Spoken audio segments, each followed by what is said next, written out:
Hey guys, Mike Saunders, the Authority Positioning Coach, with another segment of The Art of Authority. Hey, we've been talking about in this series how to create and define and articulate your competitive advantage. And just as a reminder, it's just something that makes your business and your services stand out, something remarkable. But remember, it doesn't need to be something kooky, wacky, remarkable, just something that is very specific to the solution you provide to your target audience. Well, today we're going to talk about a USP, a unique selling proposition. And that kind of boils down your competitive advantage into a statement.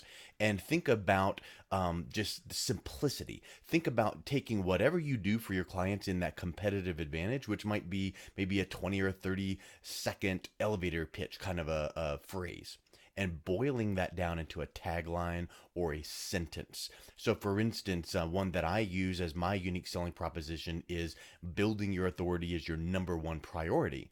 Well, it's got to be easy, it's got to be memorable, maybe catchy.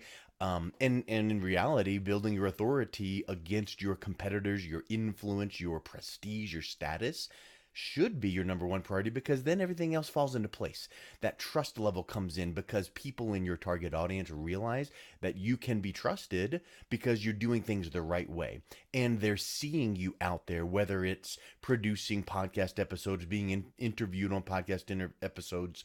Maybe you're doing Facebook Lives, maybe you're teaching, you're not selling, you're not only selling. Now, nothing wrong with saying, hey, grab my whatever package, but you're not only selling, you're teaching, you're advising, you're becoming really an advocate for the your target audience. So let's think about that unique selling proposition and how you can craft one. There's of course 1,000 tips, but I'm just going to talk about a couple right here because these are things you can take action on right now. So think about your target audience, your customers, your current clients, and how can you communicate to them to ask their opinion? Do you know that one of the most impactful words in the English language is help? Hey, I need your help. So maybe in the subject line of an email, or maybe in I don't know, a social media post, you're gonna go help needed.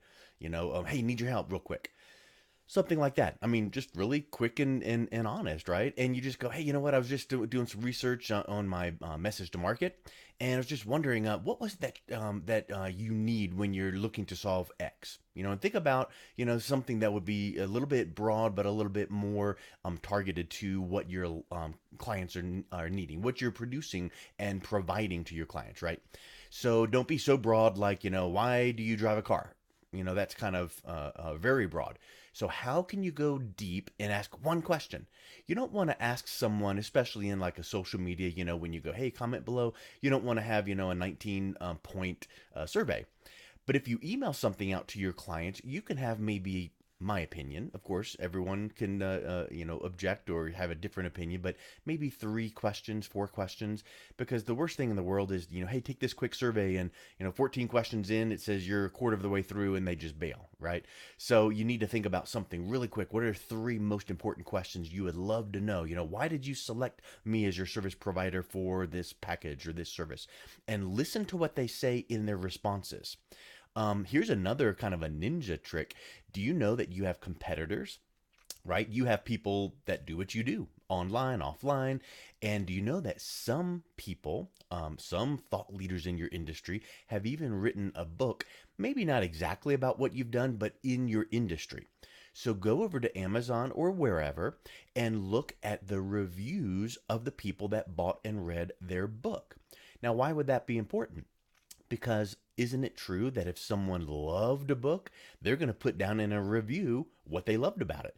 But what if someone didn't like the book? They're going to put that down as well. So if you can use that as research and look at maybe 5 or 10 books that are in your niche, in your industry vertical, and look at some of those reviews, you're going to find some comments or some phrases or some words that your target audience will be using, and you need to start using them as well in your marketing messaging and your social media posts. But we're talking about this unique selling proposition. If you can see a thread or a theme in some of these comments, whether it's from responses back from your target audience, your recent clients, or the book reviews that you're doing, that you're reading through, look for some common words. Maybe do one of those word cloud. I'm sure you can find a quick free tool where you put in a bunch of words and then you see which ones are the most commonly used, and do this word cloud and go, hey, you know what? This word right here or this phrase right here, that's kind of like a recurring theme, and that might be that pain point.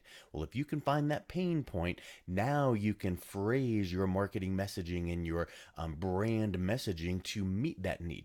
Now, what does that do from the position of creating that trust with someone? That target audience knows that you understand them, and you don't even need to say the words, "Hey, I understand you," because no, you just talk. You go, "Hey, you know what? I know a lot of you struggle with the fact that whatever." Whatever that is, fill in the blank, right? But you know what? Here's some things. Here's some tips that I would like to bring to your attention that could really help you out. And if you need to go deeper, if you need any more help, hey, hit me up, comment below, or shoot me an email, or visit my website. I'm happy to help. Do you see where this research, whether it's directly to your target audience, your clients, or Amazon book reviews for similar books in your industry, that research can help you determine what your products or services focus in the messaging needs to be. Now, when you have all of that done, and this is not a long, drawn out process, but definitely do more than just one attempt. You need to give it the old college try. Once you have that, it'll be very simple to come up with that 1 or 2 line unique selling proposition. So when you think about the authority positioning platform, your platform is what your brand messaging is, your authority message to market is, what you do to help your clients or prospects, your not only your competitive advantage, but there's a lot of things that go into that. So we're talking about this first stage, the authority positioning platform, what it is and how you do it.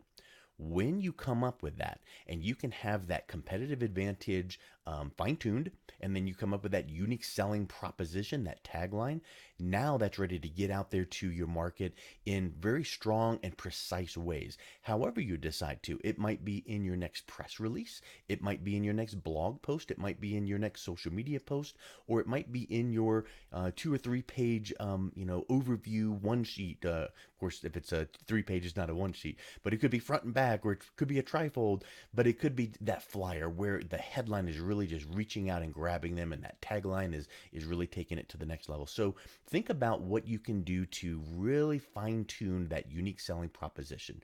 And until next time, remember, building your authority is your number one priority. Make it a great day.